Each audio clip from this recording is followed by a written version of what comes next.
नमस्कार, मी अमित कोळेकर. तरुण भारत न्यूज बुलेटिनमध्ये आपल्या सर्वांचं स्वागत. आता पाहूयात आजच्या ठळक बातम्या.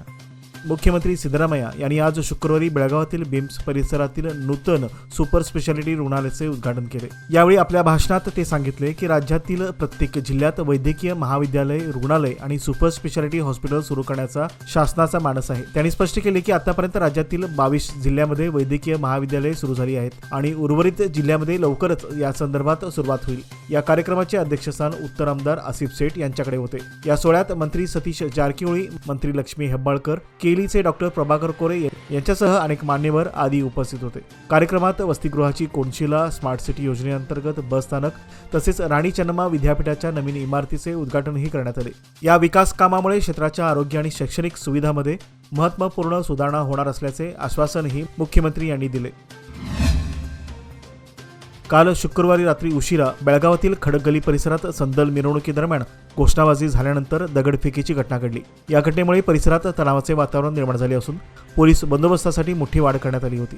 ही घटना काकतीवेस परिसरात उरूस कार्यक्रमानंतर घडली. रात्री काकतीवेसहून दरबार गल्लीकडे जाणारी संदल मिरवणूक अचानक मार्ग बदलून खडकगलीकडे वळवण्यात आली. तेथे काही युवकांनी घोषणाबाजी सुरू केल्यानंतर वातावरण तापले आणि बघता बघता दगडफेकीला सुरुवात झाली. या मिरवणुकीत पोलीस उपस्थित होते, मात्र त्यांची संख्या अपुरी होती. सुदैवाने या दगडफेकीत कोणतीही दुर्घटना घडली नाही किंवा दुखापत झाली नाही. या घटनेची माहिती मिळताच पोलीस आयुक्त भूषण बोरसे, पोलीस उपायुक्त नारायण बनमणी आणि त्यांच्या सहकाऱ्यांनी घटनास्थळी धाव घेतली. त्यांनी परिस्थितीचा आढावा घेतला आणि रात्रीच परिसरातील पोलीस बंदोबस्त वाढवण्यात आला. विशेषतः काकतीवेस, खडकगल्ली आणि दरबार गल्ली या भागामध्ये अतिरिक्त पोलीस फौजफाटा तैनात करण्यात आला होता. पोलीस आयुक्त भूषण बोरसे यांनी पत्रकारांशी बोलताना सांगितले की सीसीटीव्ही फुटेजच्या आधारे दगडफेक करणाऱ्या विरोधात कठोर कारवाई केली जाईल. या दंगल प्रकरणी 50 जणांवर गुन्हा दाखल करण्यात आला असून मार्केट पोलीस ठाण्यात त्यांच्यावर गुन्हा दाखल करण्यात आला आहे.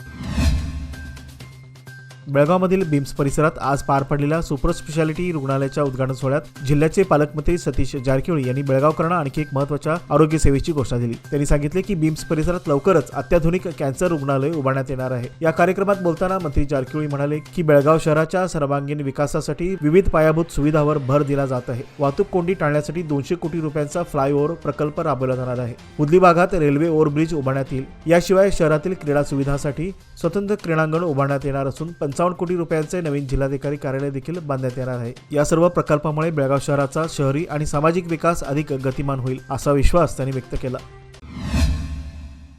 स्मार्ट सिटी प्रकल्पांतर्गत उभारण्यात आलेल्या नव्या बस स्थानकाच्या उद्घाटन प्रसंगी लवकरच शहरात 100 इलेक्ट्रिक बसेस दाखल होणार आहेत, अशी माहिती मुख्यमंत्री सिद्धरामय्या यांनी आज बेळगावमध्ये केली. बेळगावातील विविध विकास कामांच्या शुभारंभाप्रसंगी आयोजित कार्यक्रमात ते बोलत होते. त्यांनी यावेळी सांगितले की शिक्षण हीच खरी शक्ती आहे. शिक्षणाच्या माध्यमातून व्यक्ती स्वतंत्र होऊ शकते. त्यामुळे दलित, मागासवर्गीय आणि दुर्बल घटकातील विद्यार्थ्यांना उच्च शिक्षण मिळावे ही राज्य सरकारची स्पष्ट भूमिका असल्याचे त्यांनी यावेळी स्पष्ट केले. या उद्देशाने विद्यापीठामार्फत विविध शैक्षणिक कार्यक्रम राबवले जात आहेत, अशी माहितीही त्यांनी यावेळी दिली. मुख्यमंत्र्यांनी यावेळी मागील सरकारच्या काळातील भाग्य योजनांचा उल्लेख करत सध्याच्या सरकारने हमी योजनांच्या माध्यमातून गरिबांना स्वावलंबी बनण्याचा आणि आर्थिक विकासासाठी संधी उपलब्ध करून देण्याचा प्रयत्न केल्याचे सांगितले. मागील काही दिवसापासून सुरू झालेल्या मुसळधार पावसामुळे बेळगाव जिल्ह्यातील शेतकऱ्यांचे मोठ्या प्रमाणात नुकसान झाले आहे. पिकांची नासधूस होऊन अनेक शेतकरी आर्थिक अडचणीत सापडले आहेत. याच पार्श्वभूमीवर हसिरू सेना व शेतकरी संघटनेच्या वतीने आज शनिवारी बेळगाव जिल्हाधिकारी कार्यालयासमोर सरकारविरोधात तीव्र आंदोलन छेडण्यात आले. मुख्यमंत्री सिद्धरामय्या हे आज बेळगाव दौऱ्यावर आले असताना त्यांना शेतकऱ्यांच्या मागण्यांचे निवेदन देण्यात आले. यावेळी आंदोलकांनी आपल्या हातात ऊस आणि केळीची झाडे घेऊन जोरदार घोषणाबाजी केली. शेतकऱ्यांना भरीव नुकसान भरपाई व कर्जमाफी दिली जावी, परिस्थितीमुळे उद्ध्वस्त झालेल्या शेतीसाठी तातडीने मदत जाहीर करावी, अशी मागणीही यावेळी करण्यात आली. या आंदोलनात हसिरू सेनेचे पदाधिकारी, शेतकरी संघटनेचे नेते तसेच शेकडो शेतकरी सहभागी झाले होते. या आंदोलनामुळे जिल्हाधिकारी कार्यालय परिसरात काही काळ तणावाचे वातावरण निर्माण झाले होते. बिम्स परिसरात उभारण्यात आलेल्या सुपर स्पेशालिटी रुग्णालयाच्या यशस्वी पूर्णत्वामागे माझे सातत्यपूर्ण प्रयत्न आहेत, असा ठाम दावा माजी आमदार अनिल बेनके यांनी केला आहे. ते म्हणाले, या रुग्णालयासाठी मी वेळोवेळी पाठपुरावा केला, अन्यथा हा प्रकल्प फक्त एक पांढरा हत्ती ठरला असता. आज हे रुग्णालय लोकांच्या सेवेसाठी सज्ज झाले आहे.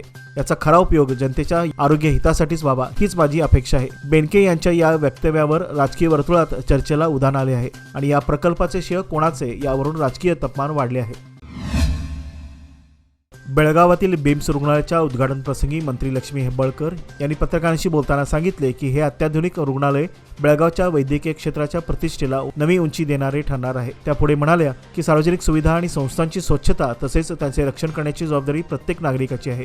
आपण या सुविधा जपल्या पाहिजेत. सार्वजनिक मालमत्तेकडे आपण आपल्या घरासारखीच जबाबदारीने वागणूक दिली पाहिजे. बेळगाव शहरातील काकती येथील गणपती पाटील वय अंदाजे 61 या वृद्धाचा बेळगाव किल्ला परिसरात मृत्यू झाल्याची दुर्दैवी घटना आज शनिवारी सकाळी उघडकीस आली. गणपती पाटील हे गेल्या काही महिन्यापासून आजारी होते आणि उपचारासाठी वारंवार जिल्हा रुग्णालयात येत असत. काल शुक्रवारी रात्री रुग्णालयातून उपचार घेऊन घरी परतत असताना वाटेत त्यांचा मृत्यू झाल्याचे समजते. या घटनेत त्यांच्या डोक्याला गंभीर दुखापत झाली आहे. पोलिसांना या संदर्भात माहिती समजल्यानंतर त्यांनी घटनेचा पंचनामा केला. याची नोंद बेळगाव मार्केट पोलीस ठाण्यात करण्यात आली असून मृतदेह उत्तरीय तपासणीसाठी जिल्हा रुग्णालयात पाठवण्यात आला. मात्र हा मृत्यू नेमका कशामुळे झाला याचे निश्चित कारण समजले नसले तरी पोलीस अधिक तपास करत आहेत. बेळगाव उत्तरचे आमदार राजू सेठ यांनी मुख्यमंत्री सिद्धरामय्या यांना निवेदन सादर करत नूतन सुपर स्पेशालिटी रुग्णालयात तज्ज्ञ डॉक्टरांच्या अभावामुळे रुग्णावर उपचार करणे कठीण होत असल्याचे निदर्शनास आणून दिले. या मागणीला मुख्यमंत्री सिद्धरामय्या यांनी सार्वजनिक मंचावरच सकारात्मक प्रतिसाद दिला आणि राजू सेठ यांचे नाव घेऊन ही मागणी पूर्ण केली जाईल असे जाहीर केले. सध्या तज्ज्ञ डॉक्टर उपलब्ध नसल्यामुळे मुख्यमंत्र्यांनी केली संस्थेचे अध्यक्ष डॉक्टर प्रभाकर कोरे यांना बीएम्स रुग्णालयात काही काळासाठी केलीचे डॉक्टर नियुक्त करण्याची विनंती केली. डॉक्टर कोरे यांनीही तात्काळ सहमती दर्शवून डॉक्टर उपलब्ध करून देण्याचे मान्य केले. या निर्णयामुळे सुपर स्पेशालिटी रुग्णालयातील वैद्यकीय सेवा सुरू होण्यास मदत होणार आहे. रुग्णावर तात्काळ आणि प्रभावी उपचार होण्याचा मार्ग मोकळा झाला आहे. मुख्यमंत्र्यांच्या दौऱ्यानिमित्त शहरात कडक पोलीस बंदोबस्त तैनात करण्यात आला होता. सांब्रा एअरपोर्ट पासून ते जिल्हा रुग्णालयापर्यंत मार्गावर चोख सुरक्षा व्यवस्था करण्यात आली होती. कोणताही अनुचित प्रकार घडू नये यासाठी प्रशासन सतर्क होते. मुख्यमंत्र्यांच्या सुरक्षेसाठी बॅरिकेड्स लावून वाहतुकीत बदल करण्यात आला होता. काही मार्गावरील वाहतूक वळवण्यात आली होती. नागरिकांना पर्यायी मार्गाचा वापर करण्याचे आवाहन पोलिसांनी केले होते. शहरातील मुख्य चौक, महत्त्वाचे रस्ते आणि कार्यक्रम स्थळावर पोलीस अधिकारी कर्मचारी मोठ्या संख्येने तैनात करण्यात आले होते. ड्रोन आणि सीसीटीव्हीच्या मदतीने संपूर्ण हालचालीवर नजर ठेवण्यात आली होती. मुख्यमंत्र्यांचा दौरा निर्विघ्नपणे पार पाडण्यासाठी जिल्हा प्रशासन, पोलीस विभाग आणि अन्य यंत्रणा सज्ज होती. कोणतीही अडचण उद्भवू नये यासाठी खबरदारीचे अनेक उपाय करण्यात आले होते.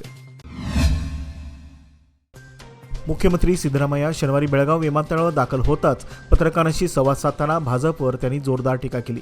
काँग्रेसच्या अंतर्गत घडामोडीवर भाजपकडून अनधिकृत हस्तक्षेप होत असल्याचा आरोप त्यांनी केला. आमच्या पक्षाच्या अंतर्गत मुद्द्यावर भाष्य करण्यासाठी भाजप काँग्रेसची हायकमांड आहे का, असा त्यांनी सवाल केला. विधान परिषद सदस्य सिटी रवी यांनी सध्याचे काँग्रेस सरकार 5 वर्ष मुख्यमंत्री राहणार नसल्याचा दावा त्यांनी केला होता. त्याला प्रतिक्रिया देताना सिद्धरामय्या यांनी भाजपाला आमच्या पक्षाची काळजी करू नये, त्यांनी स्वतःच्या कामाकडे लक्ष द्यावे असे सांगितले. एनडीआरएफच्या निधीच्या वापरावरूनही त्यांनी भाजपला निशाणा साधला आणि म्हटले की केंद्र सरकारच्या निधीचा वापर राज्याने हमी योजनेसाठी केला नाही. कर्नाटकातील हमी योजना यशस्वी आहे, तर भाजपने इतर राज्यामध्ये ती अंमलात आणली नाही, असा खोचक टोला त्यांनी भाजपाला दिला. विजयादशमीच्या निमित्ताने मराठी विद्यानिकेतन शाळेच्या पटांगणावर बेळगावात दरवर्षीप्रमाणे यंदाही भव्य सीमोल्लंघन सोहळा पार पडला. हजारो भाविकांच्या उपस्थितीत पार पडणाऱ्या या कार्यक्रमात भेळ, पावभाजी, ज्यूस, आईस्क्रीम यासारख्या विविध खाद्यपदार्थांचे स्टॉल लावण्यात आले होते. या ठिकाणी पेपर प्लेट्स, कप, प्लास्टिकचे चमचे व बाटल्यांचा मोठ्या प्रमाणावर वापर झाला आणि खाल्ल्यानंतर साचलेला हा कचरा मैदानावर टाकण्यात आला होता. दसऱ्यानंतर दुसऱ्या दिवशीही यंदाही जॉईंट्स मेंटच्या सदस्यांनी अध्यक्ष यल्लाप्पा पाटील यांच्या नेतृत्वाखाली स्वच्छता मोहीम राबविली. स्वच्छतेनंतर मध्यवर्ती नवरात्र महामंडळाच्या वतीने अध्यक्ष आनंद आपटेकर यांच्या हस्ते सदस्यांचा शाल व पुष्पगुच्छ देऊन गौरव करण्यात आला. यावेळी उपाध्यक्ष लक्ष्मण शिंदे, सचिव मुकुंद महागावकर, खजिनदार मधु बेळगावकर यांच्यासह संस्थेचे माजी अध्यक्ष मोहन कारेकर, मदन बामणे, अजित कोकणे व अनेक पदाधिकारी उपस्थित होते. कार्यक्रमात सर्व पदाधिकाऱ्यांनी नागरिकांचा व स्टॉलधारकांचा स्वच्छतेकडे दुर्लक्ष असल्याबद्दल तीव्र नाराजी व्यक्त केली.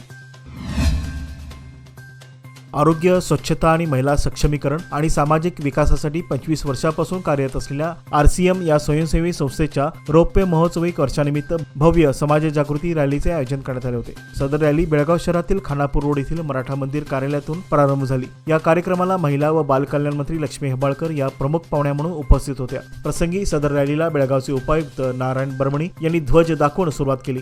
दरम्यान मंत्री लक्ष्मी हेब्बाळकर बोलताना RCM संस्थेबद्दल गौरवोद्गार काढताना असे सांगितले की RCM या स्वयंसेवी संस्थेचे कार्य प्रेरणादायी असून ही संस्था गेल्या 25 वर्षापासून आरोग्य सेवा, अंमली पदार्थमुक्त समाज, पर्यावरण संरक्षण, महिला सक्षमीकरण व शिक्षण क्षेत्रात उल्लेखनीय आणि अविरतपणे कार्य करत असून त्यांना माझ्या सदिच्छा आहेत. या कार्यक्रमात संजय दोरेंनवर, मुकेश कोठारी, परशुराम पाटील, राहुल कांबळे यांच्यासह अनेक मान्यवर व स्वयंसेवक आदी उपस्थित होते. संत निरंकारी मिशनच्या Sant Nirankari charitable फाउंडेशनतर्फे ह्युमननेस blood drive या उपक्रमाअंतर्गत उद्या रविवार दिनांक 5 ऑक्टोबर रोजी बेळगावात सकाळी 9 ते दुपारी 2 या वेळेत रक्तदान शिबिर संत निरंकारी सत्संग भवन येथे आयोजित करण्यात आले आहे। या निमित्ताने आज शनिवारी शहरामध्ये जागृती रॅलीचे आयोजन करण्यात आले होते। रक्तदान हे महादान, एक थेंब रक्त हजारो जीवांचे प्राण अशा घोषणांनी आणि फलकांनी सजलेल्या रॅलीत स्वयंसेवक, युवा कार्यकर्ते आणि श्रद्धाळू मोठ्या संख्येने सहभागी झाले होते। यावेळी नागरिकांना रक्तदानाचे महत्त्व पटवून देत उद्याच्या रक्तदान शिबिरात मोठ्या संख्येने सहभाग होण्याचे आवाहन करण्यात आले। जिल्हा प्रशासन, जिल्हा पंचायत, युवक सशक्तीकरण व क्रीडा विभाग बेळगाव यांच्या संयुक्त सहकार्याने तसेच कर्नाटक अमॅच्युअर सायकलिंग असोसिएशन आणि बेळगाव जिल्हा अमॅच्युअर सायकलिंग असोसिएशन यांच्या पुढाकाराने 16वी राज्यस्तरीय रोड सायकलिंग स्पर्धा 2025-26 चे उद्घाटन आज शनिवारी 4 ऑक्टोबर रोजी झाडशापूर खानापूर रोडवर उत्साहात पार पडले। ही स्पर्धा शनिवार दिनांक 4 ऑक्टोबर आणि रविवार दिनांक 5 ऑक्टोबर या 2 दिवसांमध्ये आयोजित करण्यात आली आहे। उद्घाटन समारंभात माजी आमदार विवेक पाटील, अनिल पोद्दार, प्रणय पाटील आणि साजिद शेख यांच्या हस्ते स्पर्धेचे औपचारिक उद्घाटन करण्यात आले। राज्यभरातील विविध जिल्ह्यातील प्रतिभावान सायकलपटूंनी या स्पर्धेत भाग घेतला असून बेळगावमधील क्रीडा क्षेत्राला अधिक प्रोत्साहन देण्यासाठी हा कार्यक्रम महत्त्वाचा मानला जात आहे। कार्यक्रमाला क्रीडाप्रेमी, पदाधिकारी आणि नागरिक मोठ्या संख्येने उपस्थित होते। दसरोत्सवानिमित्त युवा आघाडी तालुका महाराष्ट्र एकीकरण समिती हिंडलगा यांच्या वतीने भव्य खुली मॅरेथॉन स्पर्धेचे आयोजन करण्यात आले होते। या स्पर्धेला तरुण तरुणीसह सर्व वयोगटातील धावपटूंनी उत्स्फूर्त प्रतिसाद दिला। हिंडलगा परिसरात पार पडलेल्या या मॅरेथॉनमधून निरोगी जीवनशैलीचा संदेश देण्यात आला। स्पर्धा सुरळीत पार पडावी म्हणून आयोजकांनी नीटनेटके संयोजन केले होते। प्रारंभी महाराष्ट्र एकीकरण समितीचे कार्याध्यक्ष आर्यन चौगुले यांच्या हस्ते फीत कापून स्पर्धेला सुरुवात करण्यात आली। विजेत्यांना आकर्षक पारितोषिके व प्रमाणपत्र देऊन गौरवण्यात आले। कार्यक्रमाच्या यशस्वीतेसाठी युवा आघाडीच्या कार्यकर्त्यांनी विशेष मेहनत घेतली। युवा नेते अमान सेठ यांनी गोकाक येथे राहुल जारकिहोळी यांच्या निवासस्थानी त्यांच्या वाढदिवसानिमित्त वैयक्तिक शुभेच्छा देण्यासाठी भेट घेतली। या भेटीचे वातावरण मैत्रीपूर्ण होते। युवा नेते अमान सेठ यांनी राहुल जारकिहोळी यांना उत्तम आरोग्य, आनंद आणि लोकसेवेतील सातत्यपूर्ण प्रगतीसाठी शुभकामना व्यक्त केल्या। ही भेट क्षेत्राच्या प्रगतीसाठी कार्यरत नेत्यामधील सौहार्दपूर्ण आणि सहकार्याच्या भावना अधोरेखित करणारी ठरली। दोन्ही नेत्यांनी पुढील काळातही लोकसेवेवर भर देण्याचे आश्वासन दिले। याचबरोबर आजचे बातमीपत्र येथे संपले। अधिक माहिती आणि ताज्या घडामोडीकरता पाहत रहा तरुण भारत न्यूज चॅनल। तसेच आमच्या चॅनलला लाईक, शेअर आणि सबस्क्राईब करायला विसरू नका। विश्वासार्ह बातम्यांसाठी दररोज वाचा दैनिक तरुण भारत। धन्यवाद।